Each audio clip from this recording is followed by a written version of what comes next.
Olá, como estão todos? Uma boa noite a todas e a todos.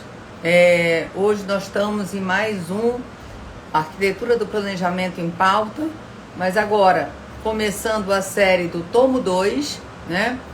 Aqui a Marina está entrando.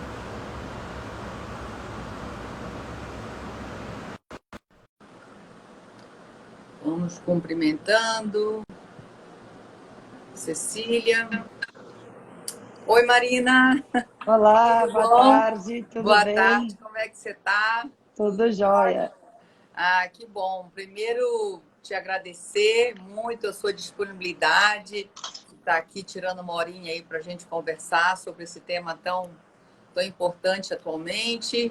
Imagina. E queria apresentar a Marina. Marina, eu estava falando aí para as pessoas, enquanto as pessoas estão entrando aqui, que esse é o primeiro Arquitetura do Planejamento em Pauta do tomo 2, né? Assim, começando uma série, eu mudei até o layout das cores, porque o tomo 2 está saindo agora em novembro, né? Estou nos finalmente lá com a editora. Inclusive, a gente vai ter lançamento, depois eu estou entrando em contato ainda essa semana com você.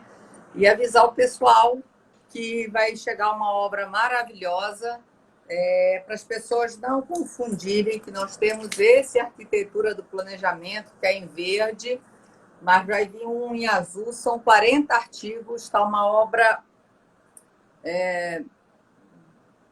bem feita, bem produzida, com autores de ponta como a Marina. E aí vamos então lá falar. O tema hoje, né, fraude patrimonial no planejamento, de uma forma genérica. O artigo da Marina ela envolve também questões de outros momentos, planejamento patrimonial, né, Marina, em outras circunstâncias aonde se detecta essa questão da fraude, né? E então, primeiro cumprimentar, te passar a palavra, seja muito bem-vinda e obrigada.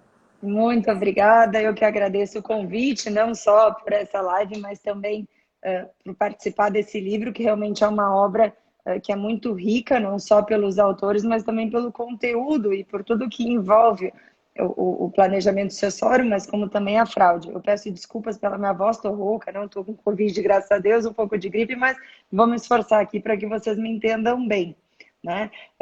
Eu acho que é muito interessante, Daniela, esse assunto de vincular a fraude patrimonial, tanto no divórcio como societária e sucessória, à fraude, porque nós sabemos que quando o planejamento ele é feito por uma real economia tributária, quando é para evitar um futuro litígio, ou talvez nem ter um litígio no futuro, otimizar custos, enfim, quando realmente ela é feita com esse viés, com uma boa fé, sem que a má fé esteja próximo, realmente são práticas bastante sofisticadas que têm que ser feito num grupo de profissionais, porque não só um advogado consegue entender de todas as áreas do direito, societário, sucessório, ou outras também que envolvem, eu acho que tem que ser bastante utilizado e está sendo utilizado. Mas o que nós temos conhecimento, nós vemos na prática da advocacia familista, como também na sucessória, é que o planejamento muitas vezes é utilizado para esvaziar uma futura partilha de bens ou para fraudar a legítima na sucessão, que Exatamente. são normas cogentes que têm lá um engessamento legislativo, tanto da meação, porque as pessoas não conversam hoje sobre o regime de bens, não tem essa cultura de conversar no início da relação sobre os regimes de Perfeito. bens, e aí Eu depois falo que a buscam. maior saia justa, né? É um assunto desagradável entre as pessoas. O que teria que ser tão mais claro se as pessoas escolhessem, falassem claramente sobre o assunto do regime de bens, que é uma coisa que vai interferir. Eu acho que as pessoas não têm nem noção da dimensão que, ao escolher um regime ou não escolher, que muitas vezes, às vezes perguntam, né? A gente pergunta qual é o regime. Ah, não sei, eu não fiz nada.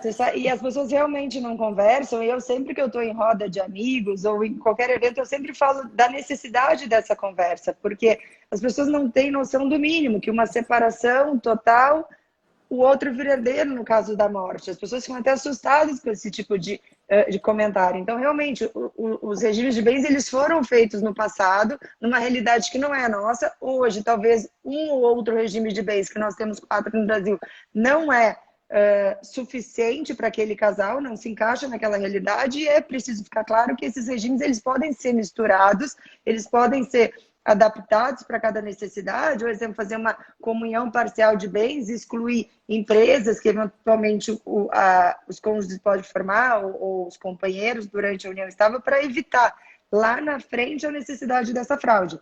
E essa fraude, tanto patrimonial, ela pode começar antes do próprio casamento ou durante o relacionamento, né? Com a criação de pessoas jurídicas para um fim ilícito, ou até o uso de pessoas físicas, que também são bastante utilizadas e são mais baratas nesse tipo de fraude, para tentar esse desvio. E como nós sempre dissemos o seguinte, a fraude, a criação da fraude, ela sempre é maior do que a criação dos mecanismos para evitar a fraude, né? E infelizmente ainda nós não temos, apesar de o processo civil ser um processo civil de resultado, em que a gente tem que buscar o fim para os constituintes, que são os consumidores finais, o judiciário ainda é resistente a investigar o patrimônio.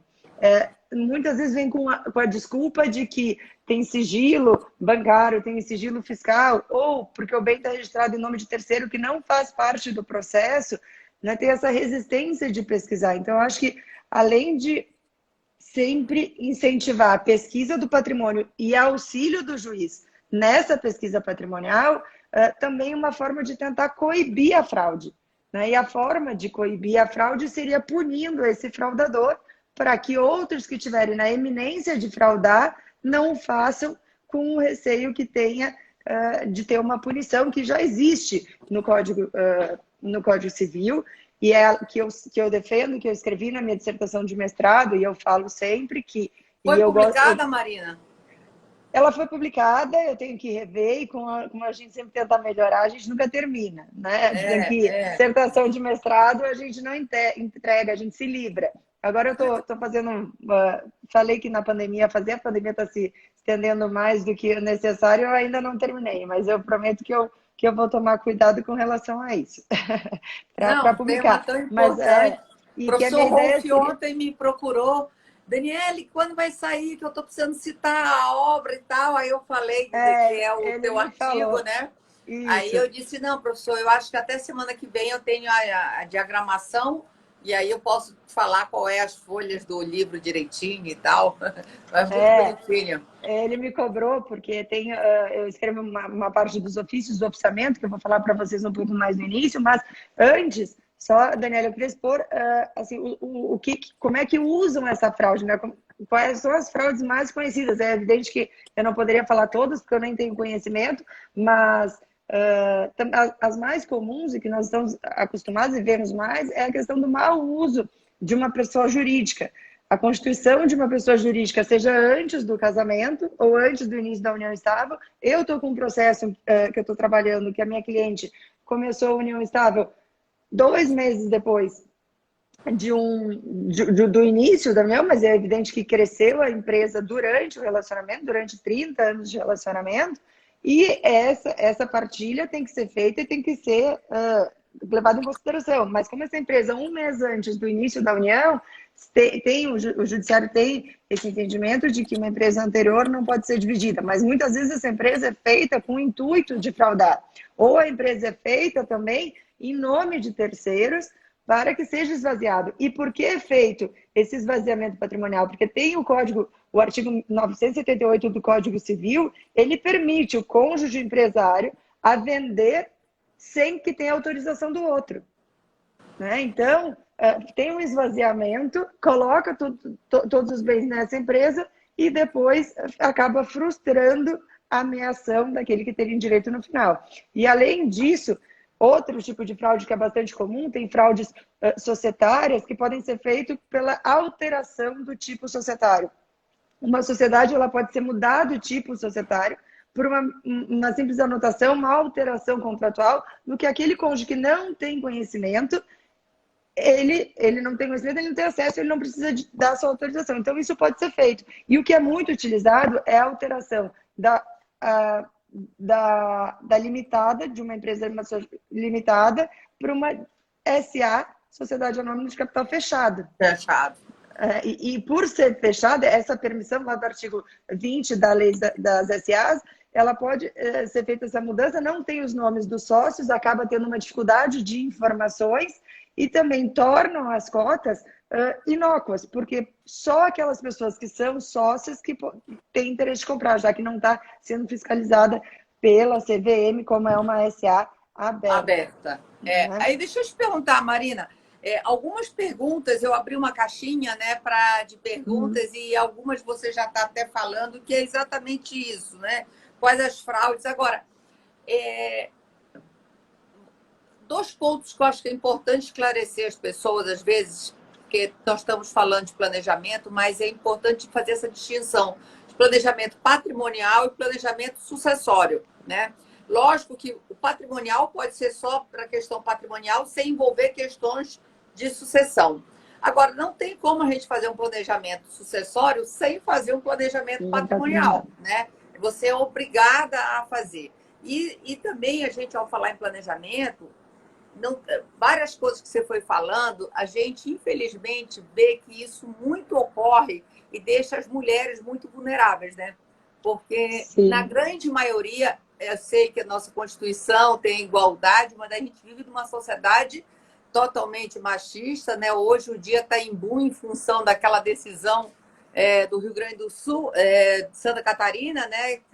Estupro culposo, a audiência, como é que foi, a falta de...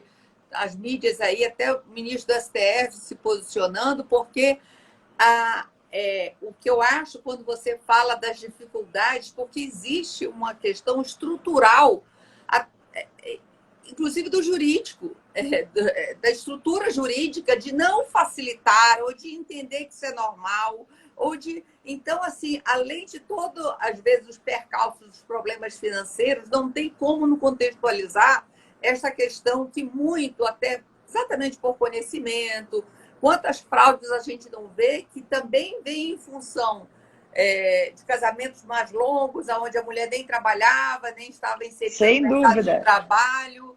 Sem dúvida, essa tem essa. É a questão da cultura, normalmente a mulher é prejudicada com a fraude patrimonial, em questão cultural, acaba não sendo, e por não querer se incomodar antes, como a gente estava conversando, não se preocupe, e no final fica tudo mais difícil, sem dúvida nenhuma.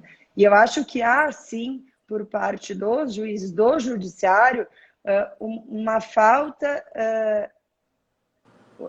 um apego às formas, né, e uma falta de pesquisa que deveria se dar e uma atenção maior por essas fraudes, porque às vezes estão lá a soma de todos os indícios, a fraude não está escrita, ela não está lá estampada de vermelho, como diz o professor Wolff, ela não está lá piscando, olha, isso aqui é uma fraude, na verdade são feitos, são contratos que aparentemente são lícitos, mas que tendem a esconder algum patrimônio.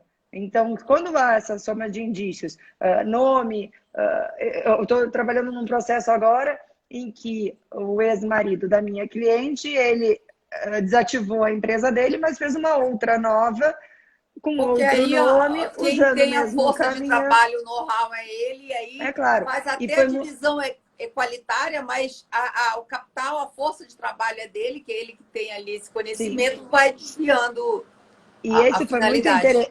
E esse foi muito interessante ao falar, e aí agora eu tenho que elogiar essa juíza que fez isso no processo. Eu entrei com uma ação de desconsideração inversa da personalidade jurídica, porque ele colocou todos os bens no nome da mãe e do pai, que, sem nenhum demérito, eram pessoas de profissão simples, mas que não tinham justificativa para a aquisição daquele patrimônio. Né? Então, com relação à empresa, ele disse que aquela empresa não era dele e que era de um funcionário. Eu demonstrei, porque realmente há muitos elementos, muitos indícios, e a juíza determinou um mandado de constatação pelo oficial de justiça de plantão. E o oficial de justiça de plantão foi lá e verificou semana passada. Saiu todo mundo correndo. Quem estava sentado lá na mesa do chefe, do diretor, era o ex-marido da minha cliente, não era o pobre coitado do funcionário que está vestido com macacão sujo de graxa, porque é uma empresa, enfim, de material de construção. E então isso fez com que ele, no mesmo dia, ligasse para a minha cliente para fazer um acordo. Fez a mãe assinar, dizendo que a casa da qual ele dizia que era da mãe era dos dois. Então, esse poder de persuasão que o juiz tem e que deveria ir atrás faz com que as pessoas fiquem com medo de fraudar e deixar de fazer. Né? Por isso que o caso hoje lá, aquele vídeo de mostrando ali aqueles 3 homens, o juiz, promotor, o advogado, uma pessoa leiga ali completamente. E aí, quando você falou, e a gente sabe que na advocacia, por mais que o mundo esteja mudando, a mulher inserida no mercado de trabalho e tal, mas a gente sabe que percentualmente isso está concentrada na figura masculina ainda, né? É uma igualdade constitucional que não é real, né? Exato. E por mais que a gente lute por essa igualdade e tudo, a gente sabe que é isso que acontece. E aí, quando eu vi você falando exatamente dessa questão de dificuldade com esse enrijecimento de questões formais, né? E a tendência hoje é de buscar flexibilidade para tentar solucionar o problema, né? E não ir por esse caminho. Mas então tá, era só para fazer uma parte aí. E desculpa ter te interrompido. Imagina. Mas então, seguindo nessas fraudes mais comuns, também são utilizadas as pessoas físicas, assim como as pessoas jurídicas. Claro que a pessoa jurídica tem o laranja, ou o laranja, na verdade, ele não sabe que ele está sendo usado, mas quando nos contratos simulados, os terceiros, essas interpostas pessoas, são pessoas que se classificam como terceiros de boa-fé, mas não são. Né? Sabem que estão sendo utilizados por uma simulação para que não seja partilhado esse bem, é mais simples, é mais barato e pode ser feito para transferência. Outro instrumento que é bastante utilizado, tanto no desvio dos bens na partilha, na ameação, mas como também bastante utilizado em eventual planejamento sucessório, até porque é muito vendido pelas instituições financeiras, é a questão da previdência privada. O VGBL e o PGBL, que chega no banco e diz, olha, essa previdência privada não é um investimento, não entra na sucessão, não tem que pagar ITCMD e consegue fugir do inventário. É muito Marina, utilizado. Esse produto está completamente equivocado, mas é isso mesmo que você fala. As pessoas estão falando isso. Isso já era um problema na separação, a questão da previdência privada, depois a jurisprudência foi se estabelecendo e tem uma decisão recente do STJ, eu acho que agora de outubro, né, falando que comunica. Que, na verdade, a previdência privada aberta, que é o VGBL e PGBL, que qualquer um pode ir ao banco e comprar e adquirir, essa sim se comunica, ou seja, no final os cônjuges têm que dividir. Né? Não é uma previdência privada de quem ficou lá a vida inteira colocando de pouquinho em pouquinho para o infortúnio da vida no futuro.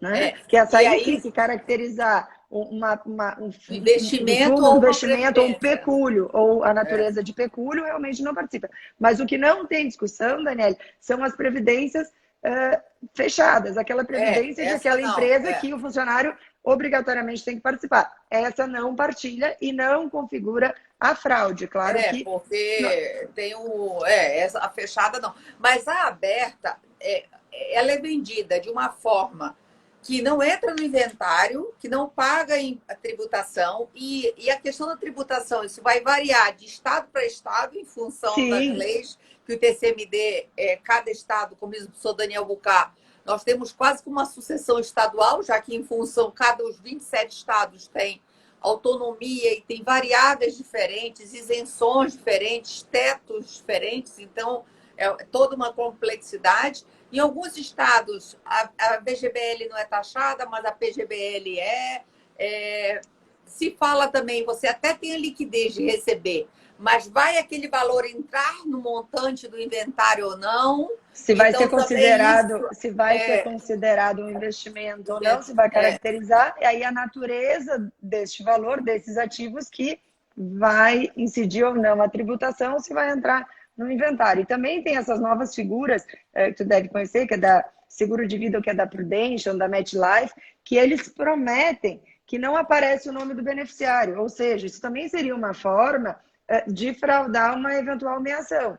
E aí, o que nós temos que fazer no processo de divórcio? Pedir o ofício não só para essas empresas, mas também como a SUSEP, que é responsável por todos os seguros de vidas, para ver se existe em alguma dessas instituições algum desses produtos para que seja burlado a ameação. Bitcoin, as criptomoedas são moedas digitais, né? Essas agora, essa tá difícil, né? De É um um ativo, controle, né?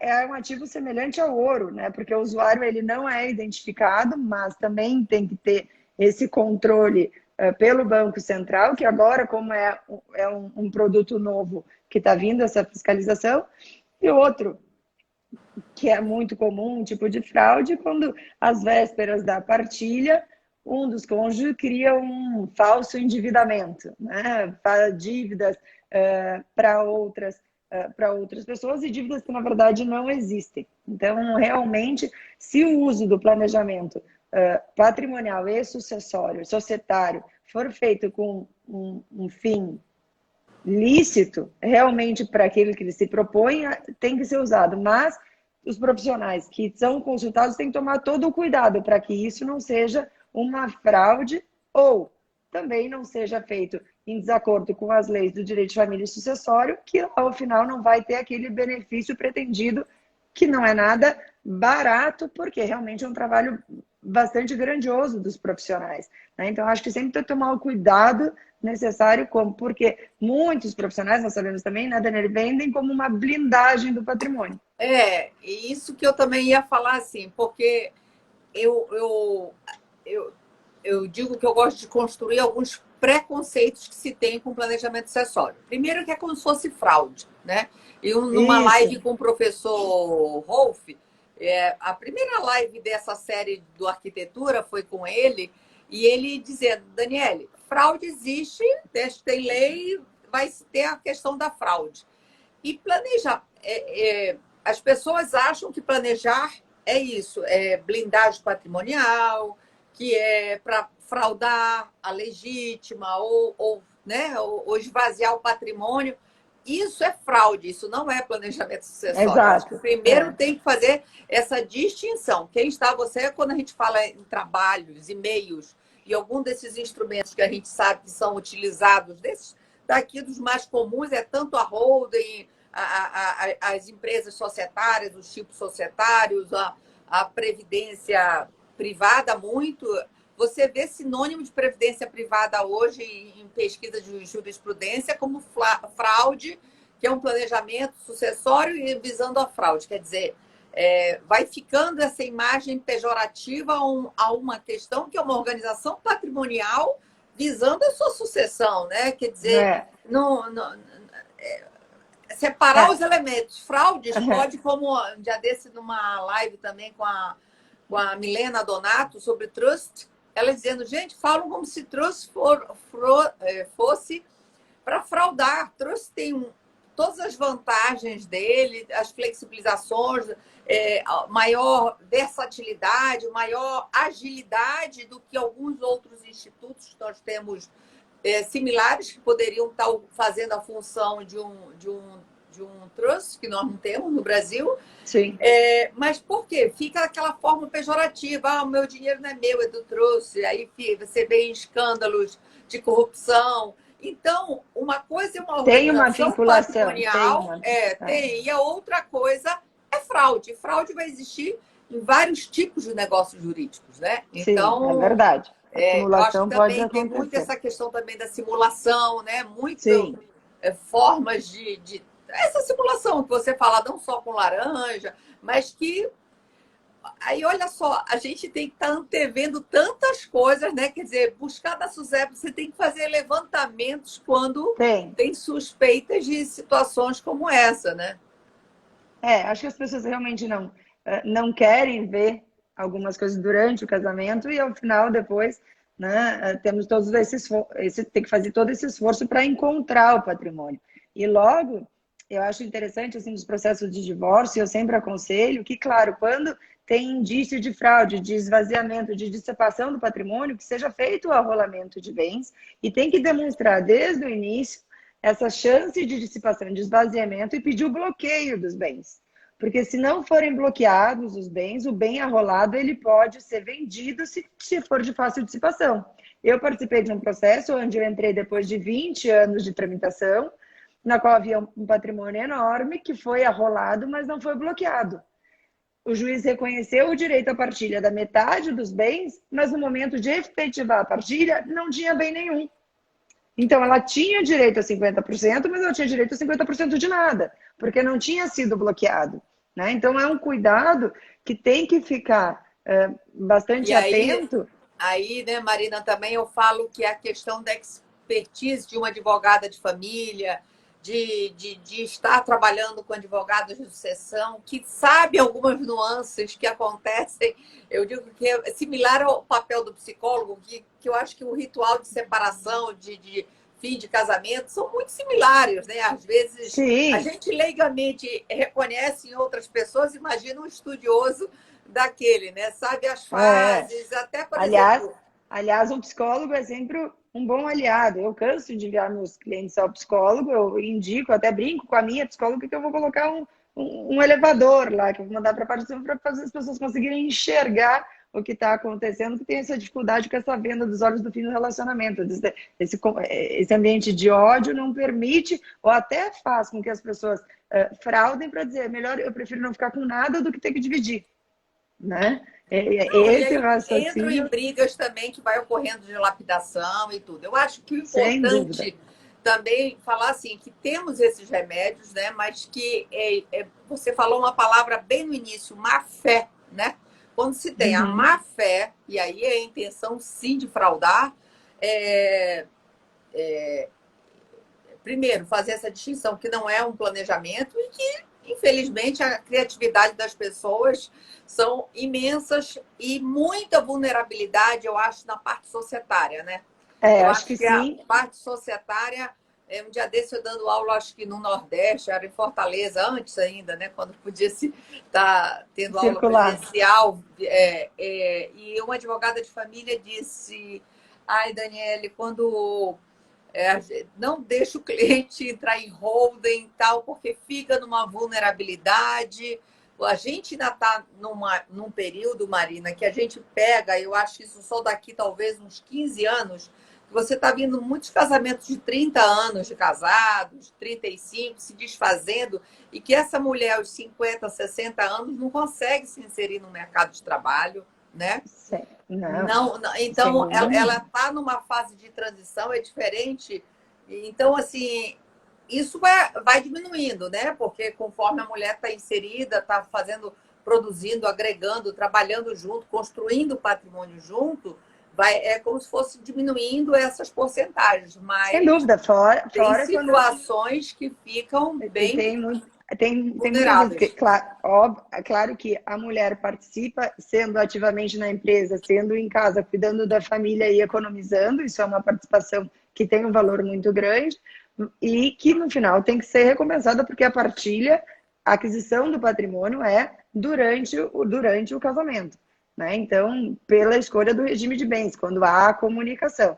E é claro que os casamentos de outrora estão sendo substituídos por uns casamentos mais curtos. Infelizmente, até que a morte nos separe, e as pessoas têm cegado para essa conversa. Mas eu acho importante, Daniela, até as pessoas me perguntam, Marina, como é que eu identifico a fraude? Como é que eu vejo ou suspeito da fraude? Claro que nós, advogados, nós temos esse feeling um pouco mais apurado, que as pessoas não têm porque não enxergam a maldade nas coisas, né? Mas o início de um planejamento patrimonial ou sucessório tem que ser muito conversado e esclarecido. Porque... o diálogo nisso, e a informação é muito importante. A informação é muito importante, porque ao final começa com uma conversa de que vai ser uma economia tributária, eventual falecimento não vai ter incidência de imposto, e não chega à morte, chega no divórcio. E esse planejamento... Marina, eu vejo uns casos de pessoas de patrimônios relevantes, mas que fazem umas circunstâncias, eu só olho de fora e digo, gente, isso aqui era tão fácil.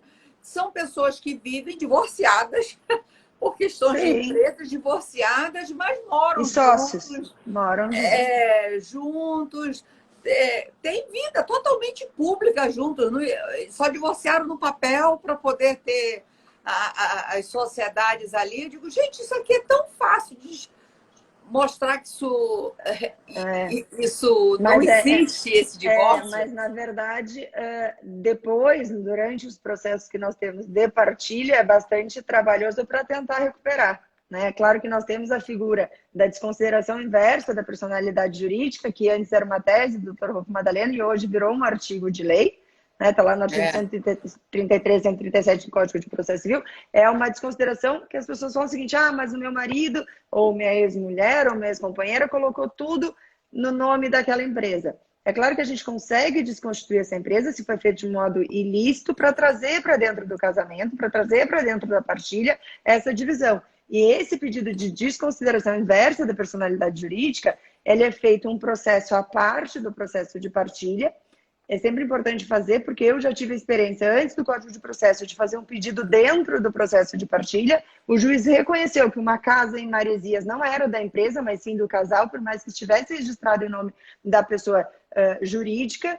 E depois de tudo demonstrado, ele disse, olha, tem que ser feita por um incidente, ou seja, num processo à parte. Autônomo. Né? Autônomo. Mas assim como... autônomo, mas vinculado? Vinculado. Autônomo, mas vinculado. É um incidente no próprio processo, onde tem que demonstrar esses indícios de fraude. E assim como a desconsideração inversa da personalidade jurídica, também pode ser feito da desconsideração da pessoa física, quando se coloca em nome de terceiros. Até porque o Código, lá no artigo 1802, quando trata da nulidade das disposições testamentárias, indica como interpostas pessoas aquelas pessoas que são reconhecidas ascendentes, que são os pais, avós lá para cima, os descendentes, os irmãos ou o cônjuge ou companheiro. E essa prova desses indícios, que a soma desses indícios causa uma presunção, é uma verdade formal. E com isso tem uma inversão do ônus da prova. Aquele que é colocado como interposta a pessoa tem que provar que não é ele que fez a simulação. Né? E além disso, claro, nós temos outros mecanismos, como uma ação de anulação de ato fraudulento, indenização do montante dos bens excluídos da sucessão, da partilha, uma eventual sobrepartilha de bens que foi sonegado no momento da divisão inicial, mas uma sobrepartilha de bens tem que comprovar o não conhecimento daquele patrimônio no momento da partilha. Tem como pedir também eventual indenização dos frutos comuns por terem ficados. E ao final, e durante, pedir a expedição dos ofícios aí que eu escrevi no livro da arquitetura do planejamento sucessório. Para avisar para as pessoas que são dessa área, e está uma dica assim, maravilhosa. Eu vi essa live desse tema da Marina fazendo com a Silvia. Né? E aí eu disse, gente, isso tem que estar no meu livro. Liguei imediatamente para a Marina, convidando para ela escrever sobre isso. Estou vendo que aqui tem várias advogadas, a Nina Cordeiro, a Lígia, lá de Curitiba, a Marília também. E são pessoas que trabalham no direito de família. E eu acho que, acima de tudo, a gente está falando na questão da fraude patrimonial, né? Então, isso afeta não só a questão sucessória, mas também, principalmente, essa questão.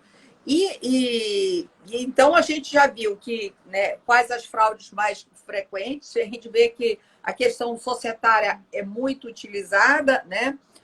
As mais comuns, você falou que são em função de mudança de tipo societário, né?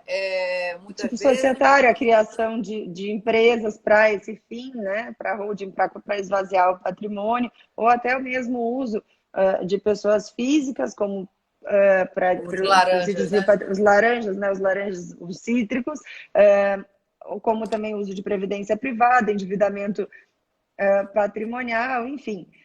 Mas o que eu mais quero frisar, Daniela, além da fraude, porque senão vão achar que eu estou dando muito. Eu quero criar mecanismos e insistir que as pessoas peçam, por mais que haja resistência negativa do judiciário, insistam em pedidos com investigação patrimonial.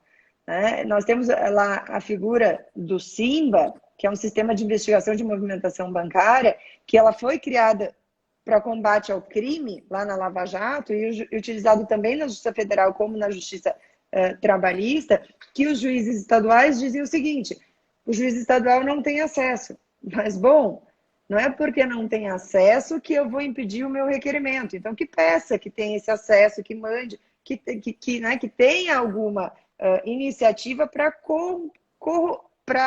poder, na verdade, combater essa corrupção, não só no direito trabalhista, não só no crime, mas também no direito de família, onde tem uma incidência muito grande de fraudes. E esse Simba é interessante, que ele organiza os dados, ele apresenta um fluxo monetário e identifica se há um desvio de determinada pessoa, detecta terceiro e facilita identificar a fraude. Um exemplo do Simba, que foi lá na Justiça do Trabalho, na qual um empregador que ele dizia que não tinha nenhum bem para pagar uma dívida trabalhista, mas que não tinha nenhum veículo. Mas o Simba lá detectou nas faturas do cartão de crédito que ele pagou uma revisão do automóvel. E aí o juiz do trabalho mandou um ofício para a empresa e perguntou de quem que mandou fazer aquela manutenção naquele automóvel.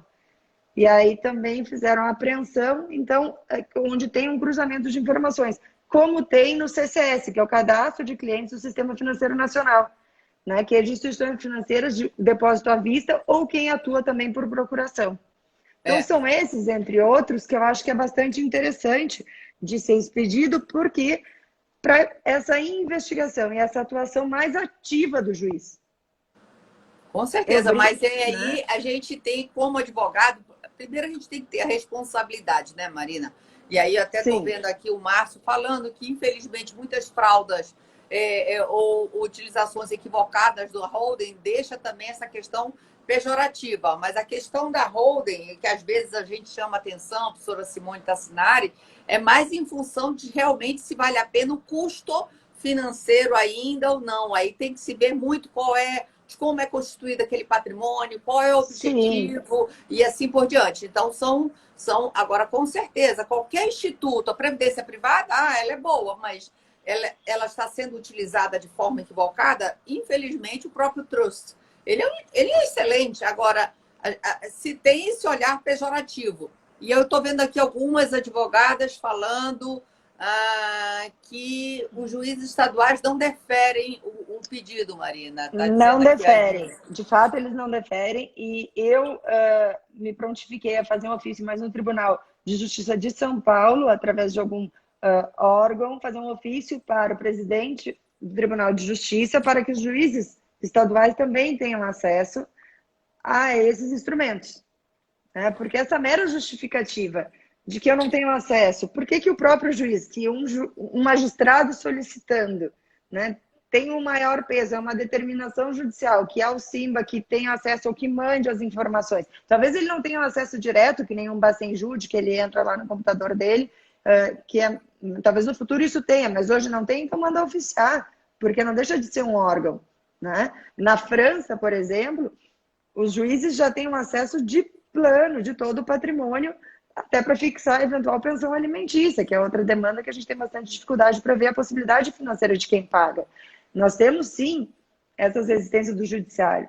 Nós temos negativa do juiz, na maioria das vezes. Mas nós temos que insistir, porque não é pedra...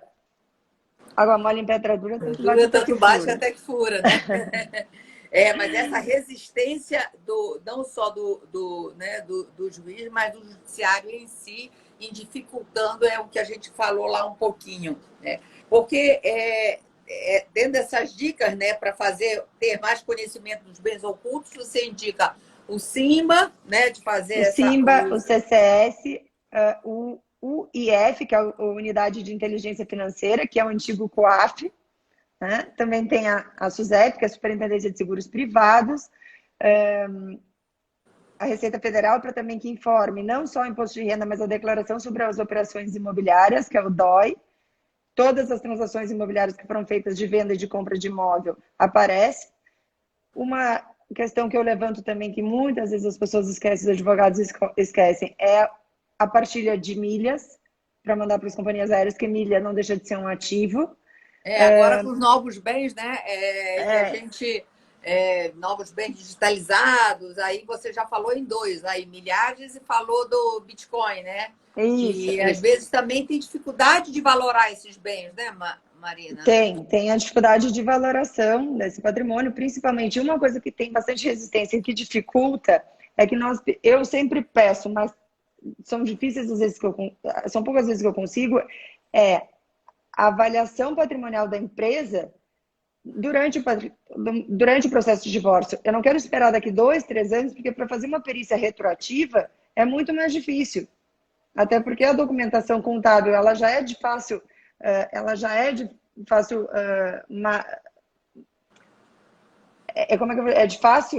fácil fraudar ela, né, de ocultação, de não representar a real condição financeira, né, do real ganho, aquilo ali. Então, eu acho sempre que deveria ser feito o quanto antes, porque uma perícia retroativa é sempre mais difícil. Né?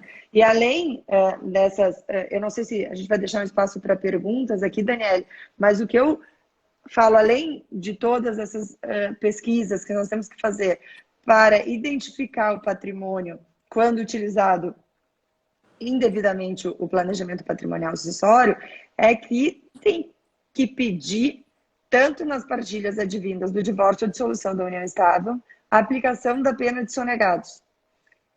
Ah, Isso eu essa dica é defendo. muito importante.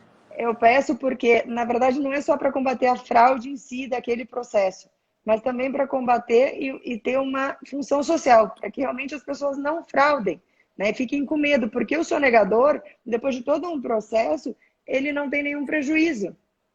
Por mais que a pena de sonegado esteja lá no artigo 1992. E eu não estou dizendo, e não sustento, nunca vou sustentar, que é um pedido de aplicação analógica, porque não pode aplicar por analogia uma pena restritiva de direito. O que eu defendo é que o processo de partilha, a partilha em si, ele é um procedimento único. E as regras da partilha só estão lá no direito sucessório porque foi a morte o primeiro motivo que ensejou a divisão de bens. E para o legislador não ter que repetir todas as regras da partilha, ele fez uma regra de remissão, ou seja, de reenvio, lá no artigo 731, parágrafo 1 do Código de Processo Civil, que ele diz que os cônjuges que não acordarem sobre a partilha se faz nas normas estabelecidas dos artigos 647 a 658. Ou seja, ele remeteu para outro contexto normativo para não ter que transcrever tudo de novo. Né? Então, se todas as regras são aplicadas, tanto no direito material como procedimental, não é exclusivo do direito sucessório, como alguns sustentam.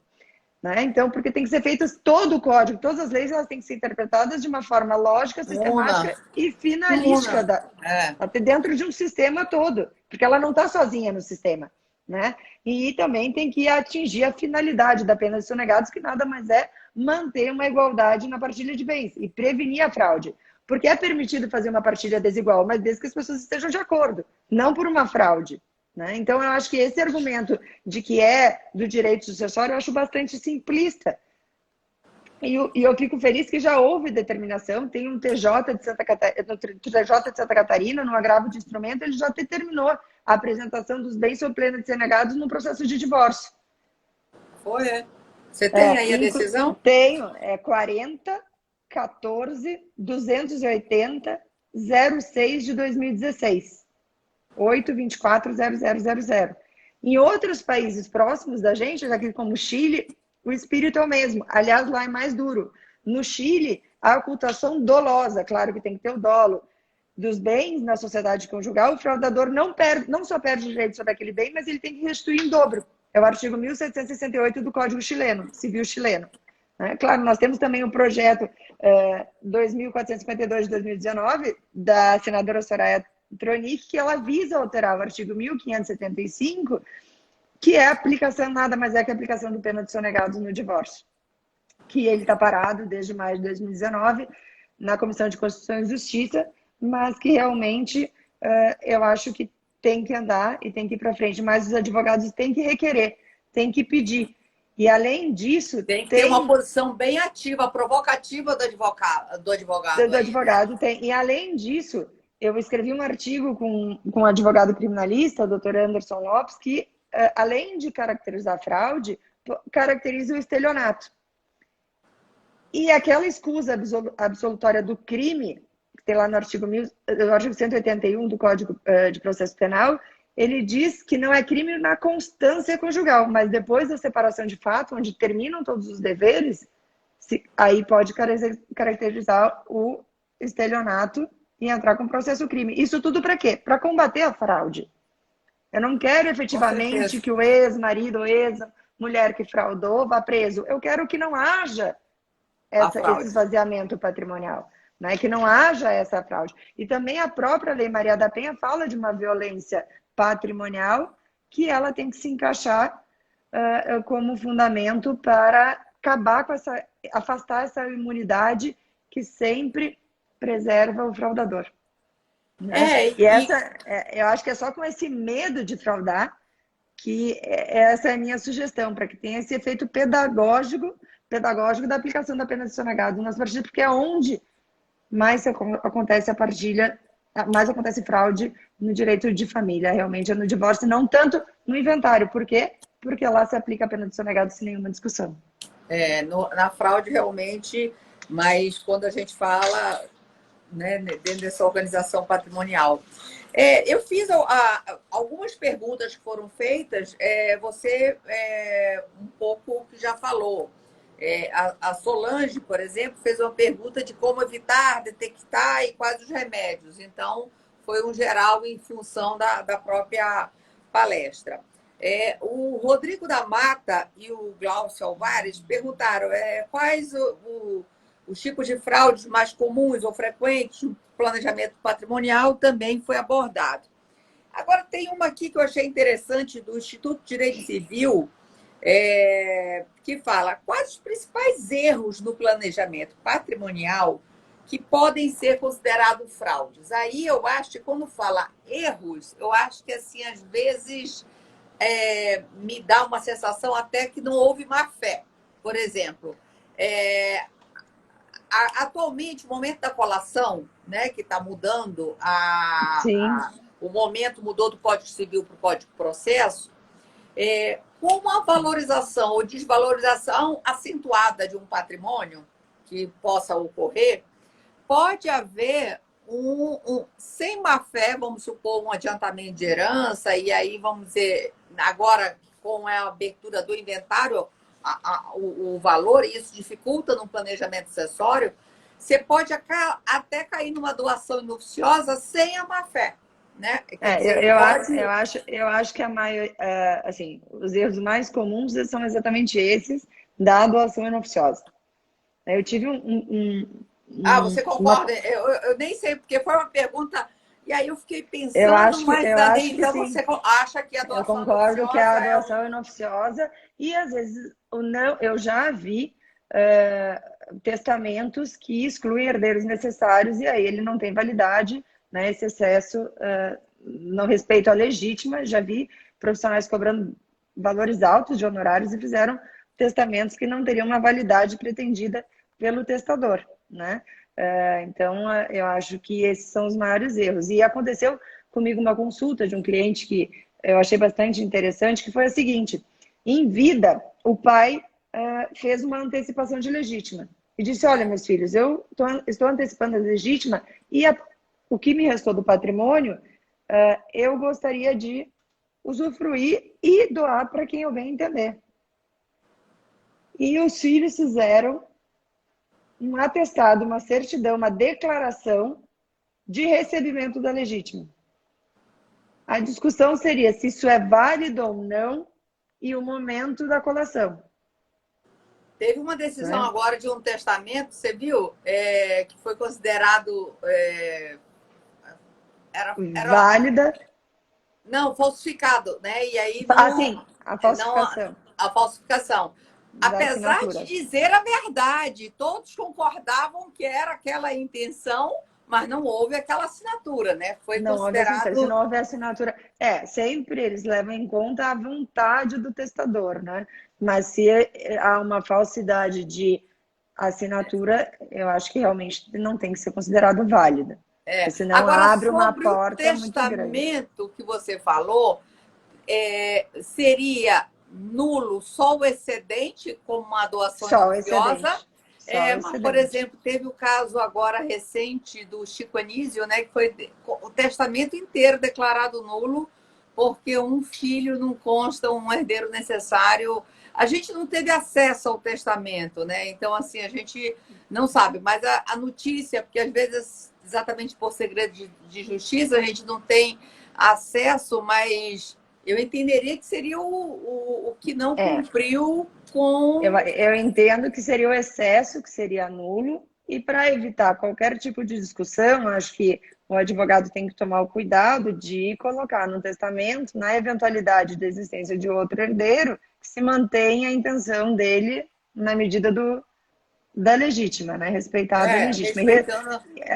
E isso acontece muito com investigações de paternidade pós-mortem, de a família, por suspeitar da existência de outro herdeiro, faz um inventário extrajudicial, que é mais difícil de localizar, não coloca todos os bens, né? Então, isso Teve um caso tem... assim da Gastera ali, né? Que foi também posterior e que. Aí, isso que. Mas você não acha? Também só fazer um parênteses que você falou ainda agora, e eu acho que dentro desse mesmo entendimento pelo que você falou agora, você disse, é possível fazer de cotas desiguais, né? Mas sempre respeitando a legítima, Sim. mas dentro da sua disponível, você pode deixar para quem você quiser, ou a mais para um filho. Teve um caso assim que é da Beth Lago, por exemplo, daquela artista, Pode. que ela O deixou filho... uma parte disponível a mais. Um dia desse também tive um caso aí no Paraná que deixou disponível toda só para um filho. Isso é legítimo. Mas, Pode. Marina, às vezes o que você vê é que tem muitas pessoas que aí eu acho a importância da expertise do advogado de família e sucessões. Porque muitas pessoas, às vezes, de outra área vão fazer inventário. Eu já vi em audiências assim, não, mas não pode, deixou mais para um filho. Isso é tão possível, isso não tá E tem que, errado, mas acho que tem que tomar muito cuidado, porque o direito de família, como o direito sucessório, vários advogados acham que sabem fazer. E é uma especialidade que tem que tomar bastante cuidado, porque um valor de um inventário, às vezes tem a cobrança sobre incidência do patrimônio, não querem gastar, até porque é um momento triste, que já tem uma dor e ainda tem um gasto. As pessoas, muita gente faz com um amigo que não tem um conhecimento. E uma vez eu peguei um processo de inventário em que o amigo fez, e sem maldade alguma, fez uma prestação de contas errada. E por ter feito essa prestação de contas erradas, o valor que o amigo deveria receber de herança, ele teve que pagar para outro irmão, pelo equívoco de não comprovação das contas. Nós conseguimos reverter em um agravo de instrumento, mas isso é o risco de não ser feito por um profissional que é da área. É o barato que sai caro, né? não, O com certeza. advogado caro não é o advogado que cobra bem, é aquele que eventualmente não sabe o que está E fazendo muitas e traz vezes um prejuízo grande. eu acho que aí eu acho também da importância da nossa responsabilidade como advogado de esclarecer, inclusive, as consequências disso, né? Porque utilizar, um dia desse eu vi alguém falando que ia fazer um planejamento sucessório. Ah, você está estudando isso? Eu estou indo a São Paulo fazer um curso de planejamento para fazer o dele. Olha lá, a coisa é tão complexa, como você falou, a necessidade de trabalhar, às vezes, com vários tipos de advogados de várias áreas do direito. Às vezes, cada vez mais temos elementos internacionais, seja Sim. em divórcio, união, guarda, inclusive também sucessões, né? Eu estou Então, participando agora de um caso de sequestro internacional, no qual eu tenho que envolver profissionais de outros países. Então, acho que a gente precisa.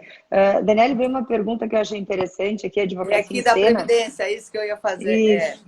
No caso da Previdência Privada VGBL, quando excede a legítima, fraudando a legítima, seria anulado somente o excesso ou ele por inteiro?